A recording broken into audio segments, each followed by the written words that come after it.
बड़ी खबर का केंद्र ने राज्य सरकार को फिर चिट्ठी लिखी है और इस चिट्ठी में लिखा गया है कि एयरपोर्ट पर निगरानी बढ़ाई जाए। निगरानी बढ़ाने के निर्देश दिए गए हैं। लगातार कोविड के बढ़ते मामलों के बीच सरकार एहतियाती कदम उठाती जा रही है एक के बाद एक, और अब केंद्र सरकार ने राज्य सरकारों को एक चिट्ठी लिखी और उस पर कहा है कि राज्यों में जो एयरपोर्ट है वहां पर निगरानी बढ़ा दी जाए, आरटीपीसीआर टेस्ट की संख्या को बढ़ा दिया जाए, लोगों को स्कैन किया जाए और वो जहां से आ रहे हैं उनका मुल्क, उनकी ट्रैवल हिस्ट्री पता की जाए और उसके हिसाब से अगर जरूरी है तो उनको क्वारंटीन किया जाए, उनके सैंपल जीनोम सीक्वेंसिंग के लिए भेजे जाएं। तो लगातार कोविड के बढ़ते खतरे के बीच केंद्र सरकार ने राज्यों को एक दिशा निर्देश जारी करते हुए चिट्ठी लिखी है और इस चिट्ठी में इस बात का जिक्र है कि एयरपोर्ट पर आने वाले यात्रियों की निगरानी को और बढ़ा दिया जाए, उनकी स्कैनिंग की संख्या बढ़ा दी जाए, आरटीपीसीआर टेस्ट की संख्या को बढ़ा दिया जाए, उनकी ट्रैवल हिस्ट्री के बारे में उनसे जांच पड़ताल की जाए और अगर कोई पॉजिटिव पाया जाता है तो उसके सैंपल को जीनोम सीक्वेंसिंग के लिए भेजा जाए, उन्हें क्वारंटीन किया जाए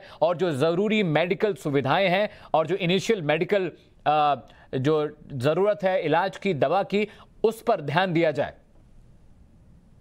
तो इस वक्त की बड़ी खबर आपको बता रहे, केंद्र सरकार ने राज्यों को एक दिशा निर्देश जारी करते हुए चिट्ठी लिखी है और इस चिट्ठी में इस बात का जिक्र किया गया है कि जिस तरह से कोविड के मामले लगातार बढ़ते जा रहे हैं, ऐसे में राज्यों को बहुत जरूरी हो गया है कि उनके राज्यों में जो एयरपोर्ट्स हैं वहां आने वाले यात्रियों की सजग निगरानी की जाए, स्कैनिंग की जाए और अगर जरूरत पड़े तो उन्हें क्वारंटीन भी भेजा जाए।